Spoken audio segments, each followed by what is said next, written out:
இன்னைக்கு நம்ம ஒரு ஹெல்த்தி அண்ட் டேஸ்டி ரெசிபியை பார்க்க போகிறோம்.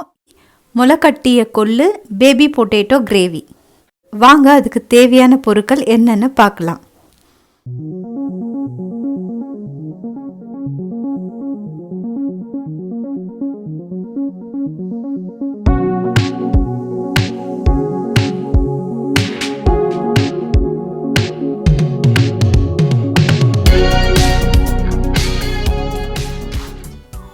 நான் இந்த கப்பில் முளைக்கட்டிய கொள்ளு எடுத்திருக்கேன்.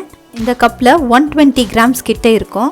இதில் 2 கப் எடுத்திருக்கேன். இந்த கொள்ளை ஒரு கிளாஸ் தண்ணி விட்டு குக்கரில் 2 விசில் விட்டு இறக்கிக்கலாம். நம்ம கொள்ளு மட்டும் சேர்த்தா நல்லா இருக்காது, அது கூடவே ஏதாவது ஒரு காய் யூஸ் பண்ணணும். நான் பேபி பொட்டேட்டோ யூஸ் பண்ணுறேன். நீங்கள் வேணும்னா பெரிய உருளைக்கிழங்கு ஒரு 2 யூஸ் பண்ணலாம். Baby potato 1/4 kg. குக்கரில் 2 விசில் விட்டு வேக வச்சு எடுத்து வச்சுக்கலாம். நீளமாக நறுக்கி வச்ச பெரிய வெங்காயம் 2 தக்காளி, 1 பூண்டு, 1/2 துண்டு இஞ்சி, 2 காஞ்ச மிளகா, தாளிக்க பட்டை, லவங்கம், சோம்பு, 1/2 டீஸ்பூன் ஜீரகம், 1 டீஸ்பூன் கசகசா, 1/4 டீஸ்பூன் மஞ்சள் பொடி, 1 டீஸ்பூன் சாம்பார் பொடி, 1 டீஸ்பூன் சில்லி பவுடர், கொஞ்சமாக கருவேப்பிலை, 1/4 டீஸ்பூன் பெருங்காய பொடி, தாளிக்க எண்ணெய், கடுகு, உளுந்து. நான் 2 வெங்காயம் எடுத்தேன். அதில் ஒரு 1/4 பாகம் வெங்காயத்தை பொடியாக நறுக்கி எடுத்து வச்சுக்கலாம். ஒரு 4 பூண்டை நசுக்கி எடுத்து வச்சுக்கலாம்.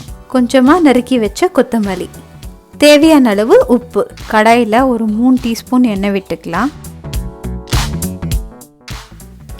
எண்ணெய் காஞ்சிச்சு. 2 பட்டை, லவங்கம் 3, 1 டீஸ்பூன் சோம்பு,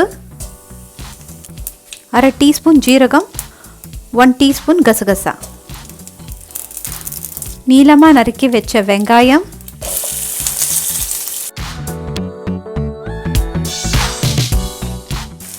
கொஞ்சமாக கருவேப்பிலை. கிரேவிக்கு நம்ம தேங்காய் யூஸ் பண்ணாமல் செய்ய போகிறோம். வெறும் கசகசா, இந்த வெங்காயம், தக்காளி, இதுதான் இதுக்கு முக்கியமான இன்க்ரீடியன்ட். இஞ்சி, பூண்டு. வெங்காயத்தை இப்படி வதக்கி செய்யும் போது மசாலா ரொம்ப டேஸ்டாக இருக்கும். எவ்வளோ வதக்குறீங்களோ அவ்வளோ டேஸ்டாக இருக்கும். வெங்காயம் நல்லா வதங்கிடுச்சு. இப்போ தக்காளி ஆட் பண்ணிடலாம்.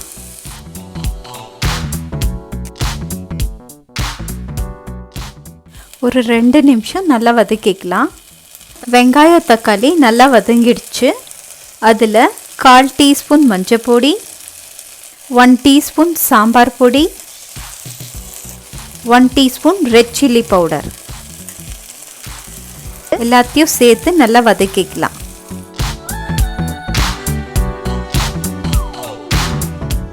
இந்த வெங்காய தக்காளியை ஆற விட்டு நல்லா பேஸ்ட்டாக அரைச்சி எடுத்துக்கலாம்.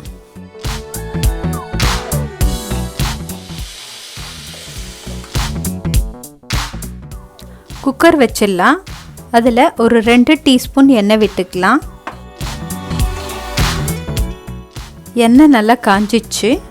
அதில் கடுகு, உளுந்து, கொஞ்சம் பெருங்காய பொடி, ஒரு 1/4 டீஸ்பூன் பெருங்காய பொடி சேர்த்துக்கலாம். கொள்ளு கொஞ்சம் கேஸ்ட்ரிக்னால நம்ம பெருங்காய பொடி யூஸ் பண்ணிக்கிறோம். 2 காஞ்ச மிளகா,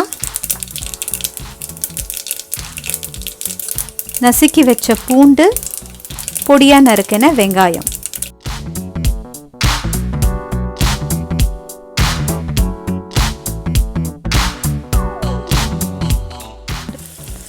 கொஞ்சமாக கருவேப்பிலை. வெங்காயம் பூண்டு நல்லா வதங்கிடுச்சு. அதில் அரைச்சி வச்ச மசாலாவை ஆட் பண்ணிடலாம்.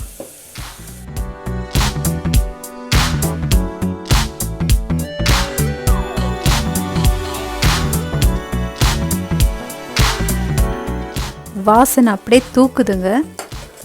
இந்த மசாலாவை ஒரு 2 நிமிஷம் நல்லா வதக்கிக்கலாம். மசாலா நல்லா வதங்கிடுச்சு. அதில் இந்த உருளைக்கிழங்கை ஆட் பண்ணிடலாம். நான் பேபி பொட்டேட்டோ ஆட் பண்ணியிருக்கேன். உங்களுக்கு பேபி பொட்டேட்டோ இன்கேஸ் கிடைக்கலனா நீங்கள் 2 பிக் பொட்டேட்டோ யூஸ் பண்ணிக்கலாம்.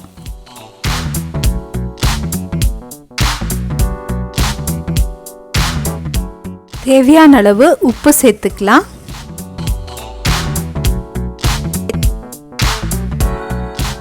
அது கூடவே வேக வச்ச கொள்ளையும் சேர்த்துடலாம்.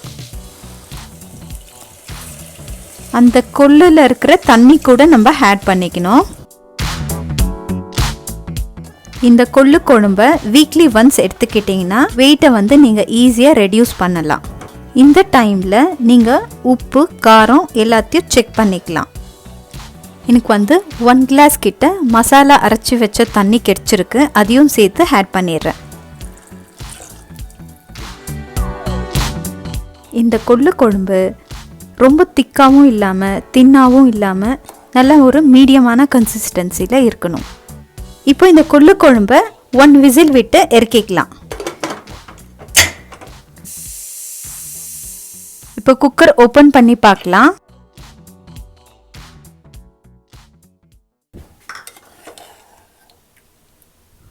உருளைக்கிழங்கு கொள்ளு ரெண்டும் வந்து நல்லா சேர்ந்து வந்திருக்கு. வாசனை அப்படியே தூக்குதுங்க. எனக்கு உடனே சூடான சாதத்துக்கு கூட நல்லா பிசைஞ்சு சாப்பிடலான்னு ஆசையாக இருக்குது. இந்த கொள்ளு குழம்பை நீங்கள் இட்லி தோசை சப்பாத்தி கூட சாப்பிடும் போது ரொம்பவே டேஸ்ட்டாக இருக்கும். இந்த ஹெல்த்தி அண்ட் டேஸ்டி ரெசிபியை நீங்களும் வீட்டில் செஞ்சு பாருங்கள். செஞ்சு பார்த்துட்டு எப்படி வந்ததுன்னு கமெண்ட் செக்ஷனில் சொல்லுங்கள். இந்த வீடியோ உங்களுக்கு பிடிச்சிருக்குன்னு நம்புகிறேன். பிடிச்சா லைக் பண்ணுங்கள், ஷேர் பண்ணுங்கள், சப்ஸ்கிரைப் பண்ணுங்கள். தேங்க்யூ.